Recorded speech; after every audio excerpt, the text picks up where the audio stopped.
السلام علیکم۔ شروع کرتی ہوں اللہ تبارک و تعالیٰ کے نام سے جو بڑا مہربان اور نہایت رحم کرنے والا ہے۔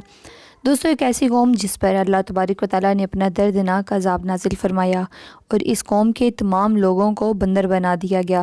اس قوم کے لوگ کون سا ایسا گناہ کرتے تھے جس کی وجہ سے اللہ تبارک و تعالیٰ نے ان پر دردناک عذاب نازل فرمایا، اور یہ لوگ بندر بننے کے بعد کتنی دیر زندہ رہے اور پھر ان کو کس قدر دردناک موت آئی۔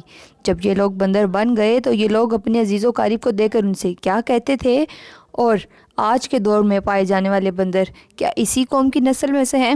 ان تمام سوالات کے جواب قرآن و حدیث کی روشنی میں آج کی اس ویڈیو میں ہم آپ کو بتائیں گے، لہٰذا آپ سے گزارش ہے کہ ہماری اس ویڈیو کو آخر تک ضرور دیکھیں۔ انسانوں کی بندر بننے کی ابتدا حضرت داؤد علیہ السلام کے دور سے ہوئی۔ اس واقعے کا پس منظر کچھ یوں ہے۔ حضرت داؤد علیہ السلام اور ان کی قوم سمندر کے کنارے ایلا نامی بستی میں رہتے تھے اور ان کی تعداد تھی 70,000۔ یہ قوم بڑی ہی خوشحال تھی اور اللہ تبارک و تعالیٰ کی فرما بردار قوم تھی۔ اس قوم کو اللہ تعالیٰ نے بے شمار نعمتوں سے نوازا تھا۔ ہر طرف سرسبز و شاداب باغات اور ہر طرف ہریالی ہی ہریالی تھی، اور اللہ تبارک و تعالیٰ کا بے پناہ کرم تھا ان پر۔ حضرت داؤد علیہ السلام کی قوم چونکہ سمندر کے کنارے رہتی تھی تو اللہ تبارک و تعالیٰ کا ان پر خاص کرم یہ تھا کہ سمندر کے اس کنارے بے پناہ مچھلیاں آتی تھی جن کا یہ لوگ کاروبار کرتے تھے۔ جب یہ قوم اللہ تبارک و تعالیٰ کی نعمتوں کی وجہ سے بہت زیادہ خوشحال ہو گئی تو انہوں نے اللہ تعالیٰ کی نافرمانی شروع کر دی اور طرح طرح کے گناہوں کے اندر مبتلا ہو گئے۔ پھر ایک دن اللہ تعالیٰ نے اس قوم کا امتحان لینے کا ارادہ کیا اور حضرت داؤد علیہ السلام کو وحی بھیجی کہ اپنی قوم سے کہہ دیں کہ ہفتے والے دن مچھلی کا شکار کرنا بند کر دیں۔ اس طرح اللہ تبارک و تعالیٰ نے حضرت داؤد علیہ السلام کی قوم پر ہفتے والے دن مچھلیوں کا شکار کرنا حرام فرما دیا، اور پھر یہاں سے اس قوم کی بربادی شروع ہو گئی۔ حضرت داؤد علیہ السلام نے اپنی قوم کو بتایا کہ اللہ تبارک و تعالیٰ نے ہفتے والے دن مچھلیوں کے شکار کو حرام قرار دیا ہے، تو وہ لوگ بہت ہی زیادہ پریشان ہو گئے اور ساری قوم سر جوڑ کر بیٹھ گئی، کیونکہ ہفتے کا دن ہی وہ دن تھا کہ جس میں مچھلیاں وافر مقدار میں آتی تھیں اور خود بخود کنارے پر آ جاتی تھیں، اور باقی سارے دن ایسے تھے کہ بہت کم اور نہ ہونے کے برابر مچھلیاں پکڑی جاتی تھیں۔ اس قوم کا گزر بسر چونکہ مچھلیوں کے شکار پر تھا، اس وجہ سے اللہ تبارک و تعالیٰ کا یہ حکم سن کر یہ لوگ پریشان ہو گئے۔ یہ نہیں جانتے تھے کہ اللہ تبارک و تعالیٰ کی طرف سے یہ ایک آزمائش ہے۔ پھر ایک دن شیطان نے ان کو وسوسہ ڈالا کہ سمندر سے نالیاں نکال کر خشکی میں بڑے بڑے حوض بنا لیے جائیں۔ جب ہفتے والے دن مچھلیاں آئیں گی تو وہ ان نالیوں سے ہو کر ان بڑے بڑے حوضوں میں آ جائیں گی، اور اس طرح پھر ان نالیوں کا منہ بند کر دیا جائے گا، اور پھر اگلے دن یعنی اتوار والے دن ان کو پکڑ لیا جائے۔ شیطان نے اس قوم کے لوگوں کو ورگلایا کہ اس طرح ہم ہفتے والے دن شکار سے بھی بچ جائیں گے اور مچھلیاں بھی ہاتھ آ جائیں گی۔ بہت سے لوگوں کو یہ ہیلا بازی اچھی لگی اور انہوں نے ایسا کرنا شروع کر دیا اور سمندر سے چھوٹی چھوٹی نالیاں نکال کر بڑے بڑے حوضوں میں ڈال دی، جس کے ذریعے وافر مقدار میں مچھلیاں ان حوضوں میں داخل ہو جاتی۔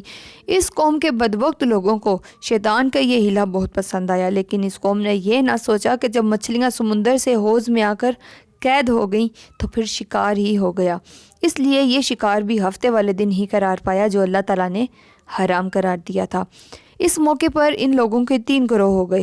کچھ لوگ ایسے تھے جو شکار کے اس شیطانی عمل سے منع کرتے تھے اور ناراض اور بیزار ہو کر شکار سے باز رہے، اور کچھ لوگ اس قوم کو دل سے برا جان کر خاموش رہے، لیکن انہوں نے شکار نہ کیا اور نہ ہی دوسروں کو منع کیا، بلکہ یہ لوگ منع کرنے والوں سے بھی کہتے تھے کہ تم لوگ ایسی قوم کو نصیحت کرتے ہو جنہیں اللہ تعالیٰ عنقریب ہلاک کرنے والا ہے اور ان پر اپنا دردناک عذاب نازل فرمانے والا ہے۔ پیارے دوستو، حضرت داؤد علیہ السلام کی قوم کے 1200 ایسے نافرمان افراد تھے جو منع کرنے کے باوجود بھی ہفتے کو ان نالیوں کے ذریعے شکار کرتے رہے۔ حضرت داؤد علیہ السلام نے ان 1200 نافرمانوں کو اللہ تعالیٰ کے عذاب سے ڈرایا کہ وہ اللہ تعالیٰ کی اس نافرمانی سے باز آ جائیں، لیکن وہ لوگ باز نہ آئے اور کھلے عام شکار کرنے لگے۔ چنانچہ وہ لوگ جو اس بات کو برا جانتے تھے، ان لوگوں نے اپنے اور ان نافرمانوں کے درمیان ایک دیوار کھڑی کر دی، جس کی ایک طرف وہ 1200 نافرمان رہتے تھے اور دوسری طرف وہ لوگ تھے جو شکار سے باز رہے۔ حضرت داؤد علیہ السلام نے اپنی قوم کے ان لوگوں کو بارہا سمجھایا، لیکن یہ لوگ اپنی نافرمانی سے باز نہ آئے اور اسی طرح اللہ تعالیٰ کی نافرمانی کرتے رہے اور شکار کرتے رہے۔ پھر ایک دن حضرت داؤد علیہ السلام نے غضبناک ہو کر شکار کرنے والوں پر اللہ تعالیٰ کی لعنت فرما دی۔ اس کا اثر یہ ہوا کہ ایک دن خطا کاروں میں سے کوئی بھی اپنے گھروں سے نہ نکلا۔ یہ منظر دیکھ کر کچھ لوگ ان کی دیواروں پر چڑھ گئے تاکہ معلوم ہو سکے کہ وہ لوگ کس حال میں ہیں۔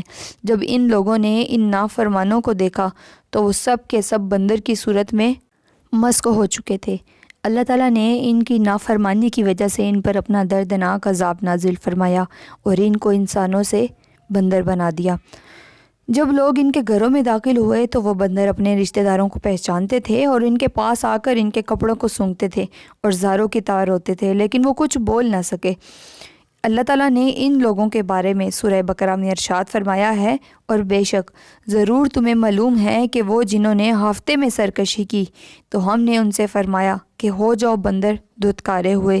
اس طرح حضرت داؤد علیہ السلام کی قوم کے بارے 12,000 افراد بندر بن گئے۔ یہ لوگ 3 دن تک زندہ رہے اور اس دوران کچھ نہ کھا سکتے تھے اور نہ ہی پی سکتے تھے، بلکہ یوں ہی بھوکے پیاسے سب کے سب ہلاک ہو گئے۔ اور وہ لوگ جو ان نافرمانوں کو اللہ تعالیٰ کی اس نافرمانی سے منع کرتے تھے، اللہ تعالیٰ نے ان کو اس عذاب سے سلامت رکھا، اور وہ لوگ جنہوں نے اس شکار کو برا جان کر خاموشی اختیار کی، اللہ تعالیٰ نے ان کو بھی اس عذاب سے سلامت رکھا۔ پیارے دوستو، بات کرتے ہیں کہ کیا آج کے دور میں پائے جانے والے بندر انہی بندروں کی نسل میں سے ہیں؟ اس کے متعلق روایات میں آتا ہے، حضرت عبداللہ بن مسعود رضی اللہ تعالیٰ عنہ سے روایت ہے کہ نبی پاک صلی اللہ علیہ وسلم سے کسی نے سوال کیا، آج کے بندر حضرت داؤد علیہ السلام کی قوم سے ہیں؟ تو نبی پاک صلی اللہ علیہ وسلم نے ارشاد فرمایا کہ اللہ تعالیٰ جس قوم پر عذاب بھیجتا ہے یا ان کی شکلوں کو مسخ کرتا ہے تو یہ عذاب الہی انہی پر ہوتا ہے جن پر وہ عذاب نازل ہوا تھا۔ اس کے بعد اللہ تعالیٰ ان لوگوں کو ہلاک کر دیتا ہے اور ان کی آگے نسل نہیں بڑھتی۔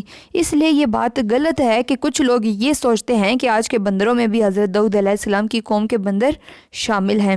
ایسا کچھ بھی نہیں ہے۔ وہ لوگ صرف اور صرف 3 دن زندہ رہے اور اس کے بعد سب کے سب ہلاک ہو گئے، اور اللہ تعالیٰ نے اس قوم کے نافرمانوں کو صفحہ ہستی سے مٹا دیا۔